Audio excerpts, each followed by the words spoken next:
Kalau ada fatwa mengenai golput, aku seneng, tidak apa-apa. Golput itu fatwanya apa? Itu. Tapi sebenarnya sebelum ente berfatwa mengenai golput, lo gimana sih? Golputnya dikasih fatwa kok pemilunya tidak? Jadi harus ada fatwa terlebih dahulu tentang pemilu. Jadi pemilu itu baik atau tidak, haram atau halal, wajib atau makruh, termasuk pilkada itu hukumnya. Kalau misalnya dengan dasar pikiran bahwa golput itu haram, maka pilkada wajib, betul enggak? Ya gitu loh. Saya senang kalau ada pernyataan seperti itu, gitu loh.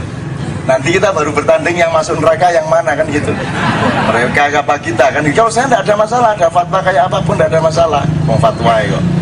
Kalau kita terusin, sebelum ada fatwa mengenai pemilu, harus ada fatwa terlebih dahulu mengenai demokrasi.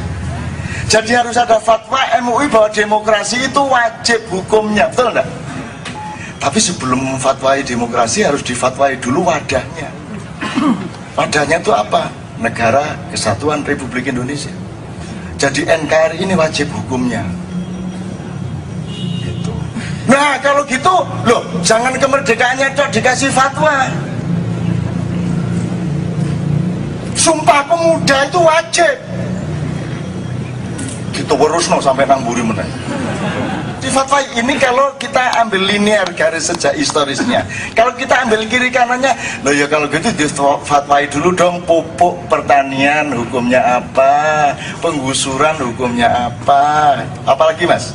Ya karena korupsi wis jelas itu, mau 5 itu jelas. Apa meneh?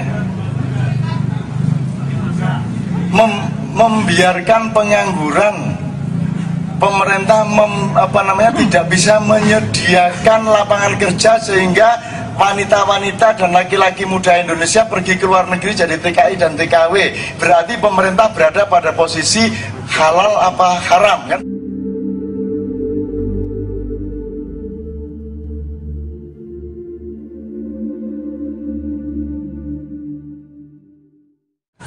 Fatwa itu dari kata fata. Fata itu artinya pemuda.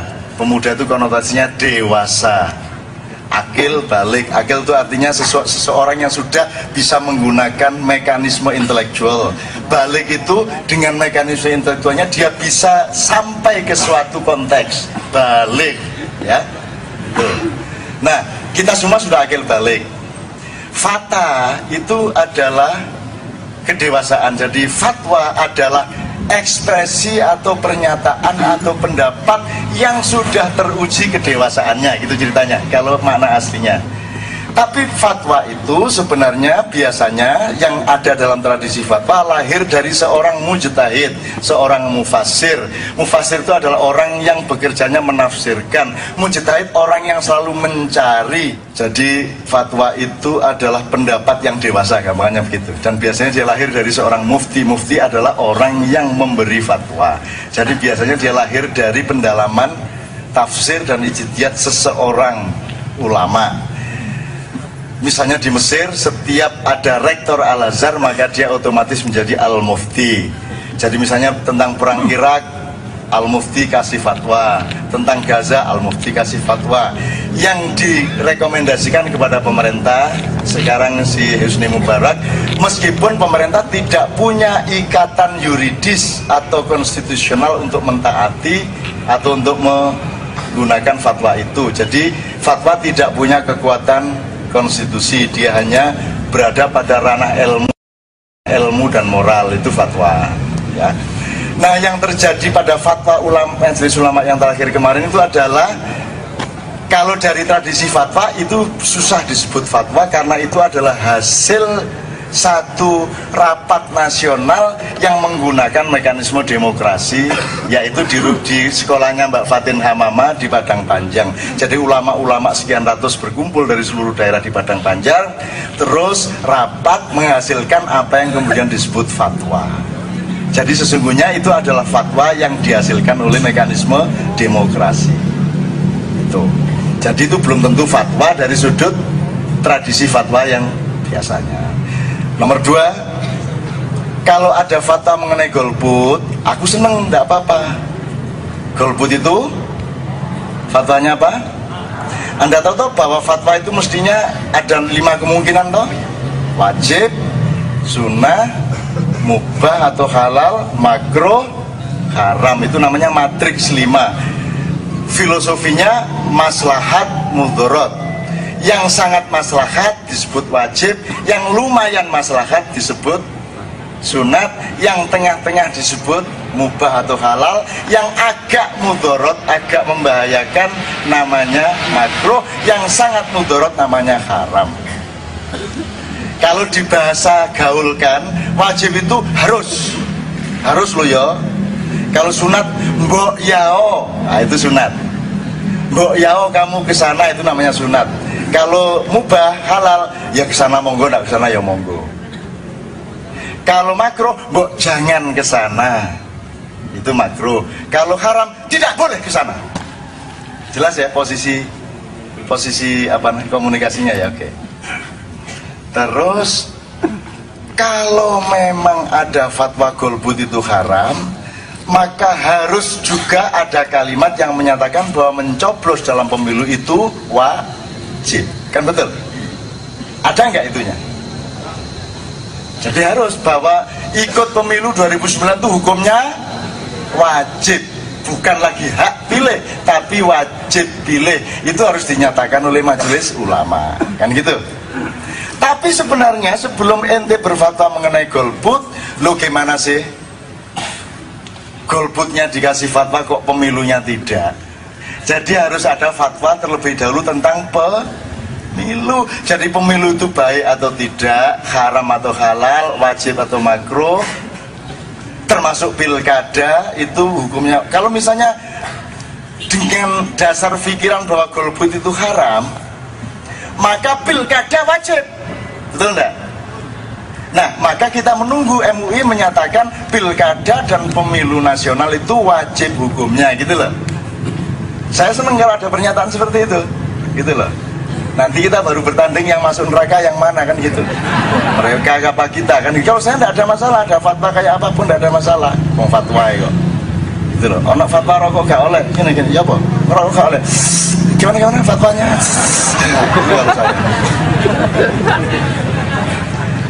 Kalau kita terusin, sebelum ada fatwa mengenai pemilu, harus ada fatwa terlebih dahulu mengenai demokrasi. Jadi harus ada fatwa MUI bahwa demokrasi itu wajib hukumnya, betul enggak? Nah, mari kita minta. Jadi kalau perlu KC kirim surat, Pak, tolong kami dikasih fatwa tentang pemilu demokrasi, itu hukumnya apa? Kalau menurut logika yang tadi berarti pemilu itu, berarti demokrasi itu wajib. Asik toh kalau ada fatwa demokrasi wajib hukumnya, kan asik. Tapi sebelum memfatwai demokrasi harus difatwai dulu wadahnya. Wadahnya itu apa? Negara Kesatuan Republik Indonesia. Jadi NKRI ini wajib hukumnya. Gitu. Nah kalau gitu, loh jangan kemerdekaannya itu dikasih fatwa. Sumpah Pemuda itu wajib.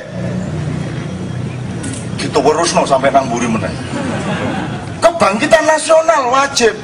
Suwe-suwe perjanjian ganti wajib. Jalu terus sampai ngeden, sampai entek wis. Karena semua harus difatwai. Ini kalau kita ambil linear garis sejak historisnya. Kalau kita ambil kiri kanannya, loh ya kalau gitu difatwai dulu dong. Pupuk pertanian hukumnya apa, penggusuran hukumnya apa, apalagi mas?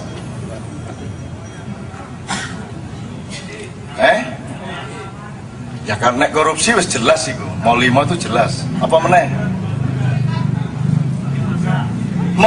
Membiarkan pengangguran. Pemerintah tidak bisa menyediakan lapangan kerja sehingga wanita-wanita dan laki-laki muda Indonesia pergi ke luar negeri jadi TKI dan TKW. Berarti pemerintah berada pada posisi halal apa haram, kan begitu? Difatwai kabeh. Kudu ana fatwai kabeh. Infotainment haram apa halal? Liputan 6 halal apa haram? Wis kudu kabeh. Jane cok bingung akeh ngono Bapak. Loh kalau memang berfatwa harus, makanya majelis ulama harus terdiri dari berbagai macam pakar. Kalau dalam Quran ada ulil absor, ulil albab, ulil nuha, tapi masih bisa dipecah-pecah. Itu berarti ada para peneliti di segala bidang. Maka kemudian dia menjadi pakar A, pakar B dari pertanian, peternakan, kehutanan, ekologi, ekosistem segala macam, sampai pakar ekonomi, pakar segala macam. Jadi MUI tidak hanya terdiri dari ahli fikih, tapi juga ahli-ahli segala bidang, karena mereka dibutuhkan dasar-dasar pertimbangannya untuk menentukan fatwa dari sesuatu hal. Itulah teman-teman sekalian. Jadi saya tidak nyalain MUI loh, saya senang loh MUI bikin fatwa. Dan saya menunggu fatwanya beribu-ribu yang saya tunggu. Bikin KC, halal apa haram? Ini loh, membikin orang tidak tidur sampai jam 3 pagi, halal apa haram? Ayo. Makhluk yang namanya Mbah Surip itu pakai topi dan rambut kayak begitu, halal apa haram? Harus ada fatwanya. Itu pun dalam fatwa itu ada keluasan dimensi di mana Anda tidak bisa memfatwai benda secara berdiri sendiri. Kayak orang Madura ditanya, Pak, makan ayam goreng halal apa haram? Lo tidak tentu, Pak. Lo kok fatwa kok gak mesti? Lo ya tidak tentu, Pak. Maksudnya tidak tentu. Lo kalau ayamnya colongan ya haram, Pak. Minum ini halal apa haram? Tidak tentu. Airnya insya Allah halal, menurut penelitian laboratorium tidak ada masalah. Cuman siapa yang punya perusahaan ini? Dari mana asal usul uangnya? Uangnya riba apa tidak? Hasil kolusi KKN apa tidak? Dalam perusahaan ini ada kezaliman apa tidak kepada buruh? Kan harus dihitung semua halal haramnya. Jadi daripada repot-repot memfatwai begitu banyak hal, wis rasa berfatwa. Nanti repot loh. Susah loh, cari halal haram tuh susah loh. Susah. Isti ini sound systemnya habis tuh waktu kasus di Monas sampai sekarang. Siapa sekarang yang berkewajiban mengganti sound systemnya Isti? Yang waktu itu diserbu FPI itu. Siapa yang berkewajiban? Jadi sudahlah, daripada repot memberi fatwa, percayalah kepada akal sehat masyarakat. Anda mau maling enggak toh? Enggak toh? Ya. Untuk tidak maling nunggu hukum dan Quran atau tidak? Meskipun enggak ada Quran, aku enggak maling, Rek. Cukup dengan nurani saya dan akal pikiran saya. Kan gitu. Yuk kita percaya kepada akal sehat rakyat, percaya kepada moral masyarakat, supaya mereka juga mampu memfatwai diri mereka sendiri-sendiri, gitu loh. Kecuali darurat banget baru majelis ulama, itu ya teman-teman sekalian.